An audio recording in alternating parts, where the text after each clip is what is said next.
ശ്രീരാമായ നമോ നമ. സർഗം 48. സീതാരാമഗുണാരാമപുണ്യാരണ്യനിവാസിനോ വന്ദേ വിശുദ്ധവിജ്ഞാനവും കവീശ്വരകവീശ്വരവും. പതിവ്രതാത്മമാസ്ഥായ രാമം കൃത്വാ സദാ ഹൃദി ശ്രേയസ്തേ പരമം ദേവി തഥാ കൃത്വാ ഭവിഷ്യതി എന്നിങ്ങനെ ലക്ഷ്മണൻ ദേവിയോട് പറയാണ്. പതിവ്രതയുടെ അവസ്ഥ തന്നെ ഇവിടെയും തുടർന്നുകൊണ്ട് എപ്പോഴും രാമനെ തന്നെ മനസ്സിൽ വിചാരിച്ച് ദേവി ഇവിടെ കഴിയണം എന്ന് പറയാണ്. അതിനു മുമ്പ് അങ്ങനെ ജനാപവാദം കാരണം ദേവിയെ ഉപേക്ഷിക്കാനാണ് ചക്രവർത്തി രാമന്റെ കൽപ്പന എന്ന് പറഞ്ഞപ്പോൾ ദേവി ലക്ഷ്മണന്റെ കർണകഠോരമായ വാക്ക് കേട്ട് വിഷാദത്തിൽ മുങ്ങിയ സീതാദേവി നിലത്തേക്ക് വീണു. ഒരു മുഹൂർത്തത്തോളം ബോധമറ്റവളായി തീർന്നു. പിന്നെ പതുക്കെ ഉണർന്ന് കണ്ണീർ വാർത്തുകൊണ്ട് ദീനവചനം പൊഴിച്ചു. സീതാദേവി ലക്ഷ്മണനോട് പറയുന്നു, ലക്ഷ്മണ, എൻ്റെ ഈ ശരീരം ദുഃഖം അനുഭവിക്കാൻ മാത്രമായി ബ്രഹ്മാവ് സൃഷ്ടിച്ചതാണോ? എന്തു മഹാപാപമാണ് ഞാൻ മുജ്ജന്മത്തിൽ ചെയ്തിട്ടുണ്ടാവുക? ഏതെങ്കിലും പതിപത്നിമാരെ വേർപിരിച്ചിരിക്കുമോ? ശുദ്ധവൃത്തിയായ ഞാനിതാ രാജാവിന് ഉപേക്ഷിക്കപ്പെട്ടവളായി തീർന്നിരിക്കുന്നു. മുമ്പ് ഞാൻ ആശ്രമവാസം ഇഷ്ടപ്പെട്ടിരുന്നു. അഴലിൽ പെട്ടാലും രാമപാദത്തെ അനുവർത്തിച്ച് അതൊക്കെ നിഷ്പ്രയാസമാക്കി തീർത്തതായിരുന്നു. പക്ഷേ ഇന്ന് സ്ഥിതി മാറിയില്ലേ? ഈ വിജനത്തിൽ ദുഃഖപരായണനായ ഞാൻ ആരോട് ദുഃഖം വെളിപ്പെടുത്തും? ഇവിടുത്തെ മാമുനിമാരോട് ഞാൻ എന്തു കാരണത്താലാണ് മഹാത്മാവായ രാഘവനാൽ ഉപേക്ഷിക്കപ്പെട്ടതെന്ന് പറയുക? അത്തരം എന്ത് ഹീനകൃത്യമാണ് ഞാൻ ചെയ്തിട്ടുള്ളത്? ഇപ്പോഴേ ഈ ഗംഗാജലത്തിൽ എനിക്കെൻ്റെ ജീവൻ അവസാനിപ്പിക്കാം. പക്ഷേ ഇക്ഷ്വാകു വംശത്തിലെ രാജാക്കന്മാർക്കിടയിൽ നാം പരിഹാസ്യർ ആകരുതല്ലോ. സൗമിത്രേ, എന്തായാലും ആജ്ഞ പാലിച്ചുകൊണ്ട് എന്നെ ഇവിടെ ഉപേക്ഷിച്ചു പോയിക്കൊള്ളുക.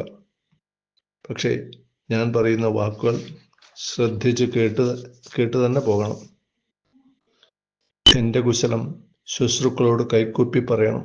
ശ്വശ്രു എന്ന് പറഞ്ഞാൽ ഭർത്താവിൻ്റെ അമ്മമാര്. ശ്വശ്രുക്കളോട് കൈക്കൂപ്പി പറയണം. മഹാരാജാവിനോട് തല കാൽക്കൽ വെച്ചുകൊണ്ടും പറയണം. അന്തഃപുര സ്ത്രീകളോട് കൈക്കൂപ്പിക്കൊണ്ട് തന്നെ പറയുക. മഹാരാജാവിനോട് ഈ പറയുന്ന വാക്കുകൾ പ്രത്യേകം പറയുക. രാഘവ, സീത എന്നും ശുദ്ധ എന്നും താങ്കൾക്ക് ഹിതകാരണി എന്നും താങ്കളിൽ പരമഭക്തി ഉള്ളവളാണെന്നും അറിഞ്ഞുകൊള്ളുക.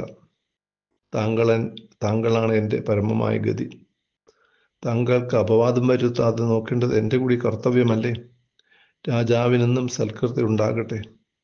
നാരിക്കെന്നും ഭർത്താവ് ദേവതാതുല്യനാണ്, ബന്ധുവാണ്, ഗുരുവാണ്, പ്രാണനേക്കാൾ പ്രിയതമനാണ്. പതിയുടെ കാര്യം തന്നെയാണ് പ്രത്യേകിച്ച് പത്നി ചെയ്യേണ്ടത്.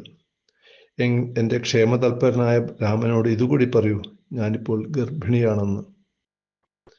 ഇതുകൂടി കേട്ട് ലക്ഷ്മണൻ വളരെ ദീനമാനസനായി തലകുപ്പി കരഞ്ഞുകൊണ്ടൊന്നും പറയാനാകാതെ നിന്നു. കുറച്ച് കഴിഞ്ഞപ്പോൾ പ്രദക്ഷിണം വെച്ച് കുറച്ചിടം നിന്ന ശേഷം പറഞ്ഞു, ശോഭനെ, എന്നോട് എന്തെങ്കിലും പറയാനുണ്ടോ? ദേവിയുടെ പാദങ്ങൾ മാത്രമേ ഞാൻ ഇതുവരെ ശ്രദ്ധാപൂർവം നോക്കിയിട്ടുള്ളൂ. രാമനെ കൂടാതെ വനത്തിലകപ്പെട്ട ദേവിയെ എങ്ങനെയാണ് ഞാൻ നോക്കേണ്ടത് എന്ന് പറഞ്ഞ് തോണിയിൽ ഏറി വടക്കേ കരയിലെത്തി ശോകഭാരത്തോടുകൂടി തികഞ്ഞ മൗഢ്യത്തോടെ തേരിലും ഏറി വീണ്ടും വീണ്ടും സീതയെ തന്നെ നോക്കിക്കൊണ്ടിരുന്നു. അങ്ങനെ പതുക്കെ യാത്രയുമായി. അകലെ തന്നെ നോക്കി പോകുന്ന ലക്ഷ്മണനെ തന്നെ ഉറ്റുനോക്കിയിരുന്ന സീതാദേവിയെ ക്രമേണ ശോകം ബാധിച്ചു. ഇതുവരെ പിടിച്ചു നിന്നെങ്കിലും സീതാദേവിക്ക് ആ ശോകം വരികയാണ്. സാ ദുഃഖഭാരാവനതായ യശസ്വിനി. ആ യശസ്വിനിയായ സീതാദേവി ദുഃഖഭാരം കൊണ്ട് തല അങ്ങനെ താന്നു. യശോധര നാഥം അപശ്യതി സതി. യശോധരാണ്, യശസ്സിനെ ധരിക്കുന്നവളാണ്. യശസ്വിനാണ്. നീ എത്രയോ ഇക്ഷ്വാകു വംശത്തിൻ്റെ യശസ്സിനെ ധരിക്കാൻ കെൽപ്പുള്ളവൾ കൂടിയാണ്. അങ്ങനെ ആരും അനാഥയായി തീർന്നു. നാഥം അപശ്യതി സതി. ആ സതീരത്നം ഒരു നാഥനും തനിക്കില്ല എന്ന് കണ്ട് രുരോദസ ബർഹിണനാദിദേവനെ. ഇടയ്ക്കിടയ്ക്ക് മയിലുകളുടെ ശബ്ദം മാത്രം കേൾക്കാം കാട്ടിൽ. അവിടെ ഉറക്കെ ദേവി കരഞ്ഞു. മഹാസ്വനം ഉറക്കെ കരഞ്ഞു. ദുഃഖപരായണ സതി, ദുഃഖപരായണയായിട്ട് ദേവി അങ്ങനെ അവിടെ വളരെ ഉറക്കെ കരഞ്ഞു എന്ന് പറഞ്ഞുകൊണ്ടാണ് ഈ സർഗം ഇവിടെ അവസാനിക്കുന്നത്. ഏറ്റവും ദുഃഖസംതപ്തമായൊരു സർഗമാണിത്.